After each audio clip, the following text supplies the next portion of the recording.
पश्चिम बंगाल की सियासत में इस वक्त एक असामान्य और बेहद दिलचस्प स्थिति बनी हुई है।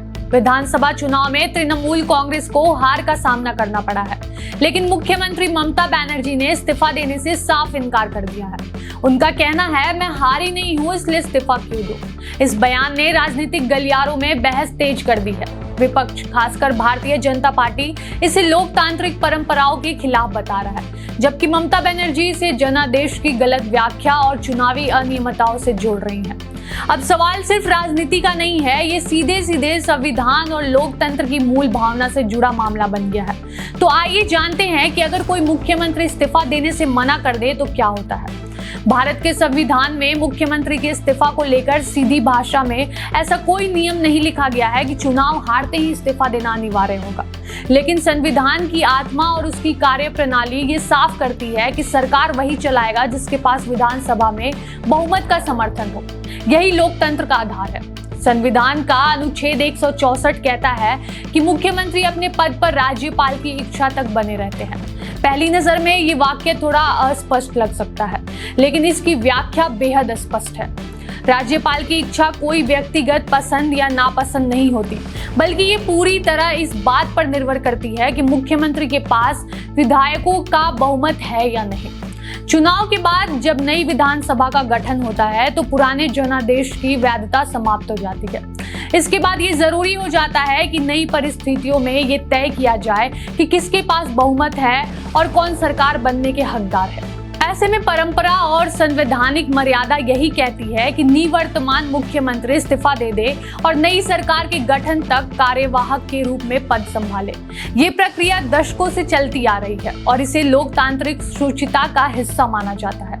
लेकिन जब कोई मुख्यमंत्री इस्तीफा देने से इनकार कर देता है तो स्थिति थोड़ी जटिल हो जाती है। यहाँ राज्यपाल की भूमिका अहम हो जाती है। राज्यपाल के पास ये अधिकार होता है कि वे मुख्यमंत्री से बहुमत साबित करने के लिए कहे। अगर मुख्यमंत्री ऐसा नहीं कर पाते या बहुमत उनके पक्ष में नहीं होता तो राज्यपाल मंत्री परिषद को बर्खास्त कर सकते हैं। यानी चाहे कोई मुख्यमंत्री इस्तीफा दे या ना दे, अंततः सत्ता उसके पास ही जाएगी जिसके पास बहुमत का समर्थन होगा। यही कारण है कि संवैधानिक व्यवस्था में व्यक्तिगत निर्णय से ज्यादा महत्व संख्या बल को दिया जाता है। इस पूरे घटनाक्रम में एक और महत्वपूर्ण पहलू सामने आया है, चुनाव आयोग पर लगाए गए आरोप।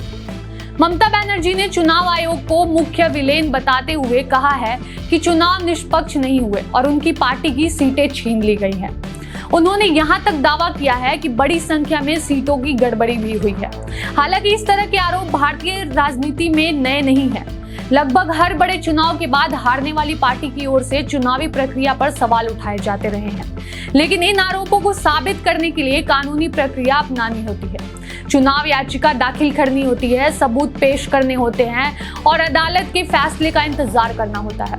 जब तक अदालत या कोई संवैधानिक संस्था चुनाव परिणाम को गलत घोषित नहीं करती, तब तक वही परिणाम मान्य होता है जो चुनाव आयोग घोषित करता है।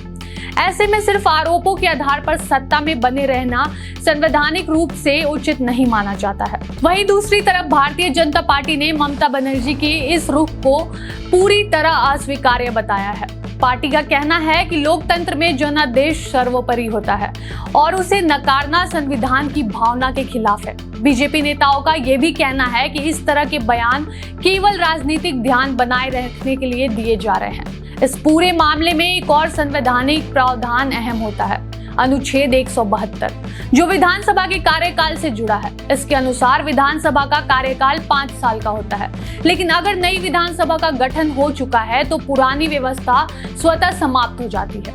इसका सीधा मतलब ये है कि नई परिस्थितियों में नई सरकार का गठन अनिवार्य हो जाता है। अगर किसी कारणवश सरकार गठन में देरी होती है या संवैधानिक संकट पैदा हो जाता है तो आखिरी विकल्प के तौर पर अनुच्छेद 356 के तहत राष्ट्रपति शासन लागू किया जा सकता है। हालांकि ये एक साधारण स्थिति नहीं होती है और आमतौर पर इससे बचने की कोशिश की जाती है। पश्चिम बंगाल के मौजूदा हालात में ये साफ है कि चुनाव हो चुके हैं, नतीजे सामने आ चुके हैं और बहुमत किसके पास है ये भी स्पष्ट हो चुका है। ऐसे में नई सरकार का गठन केवल औपचारिक प्रक्रिया का इंतजार करती है। ममता बनर्जी का इस्तीफा न देने का फैसला भले ही राजनीतिक रूप से एक मजबूत संदेश देने की कोशिश हो, लेकिन संवैधानिक व्यवस्था में इसकी सीमाएं तय हैं। लोकतंत्र में सत्ता व्यक्तिगत इच्छा नहीं होती है, बल्कि जनता के फैसले से चलती है। ये पूरा घटनाक्रम हमें एक बार फिर ये याद दिलाता है कि भारत का लोकतंत्र केवल कानूनों से नहीं, बल्कि परंपराओं, नैतिक मूल्यों और संस्थाओं के संतुलन से चलता है। जब भी इन तीनों में से किसी एक को चुनौती मिलती है तो पूरा सिस्टम एक परीक्षा से गुजरता है। अब सबकी नजरें राज्यपाल के अगले कदम पर टिकी है। क्या वो संवैधानिक प्रक्रिया को तेज करेंगे? क्या नई सरकार जल्दी शपथ लेगी या ये मामला और लंबा खींचेगा?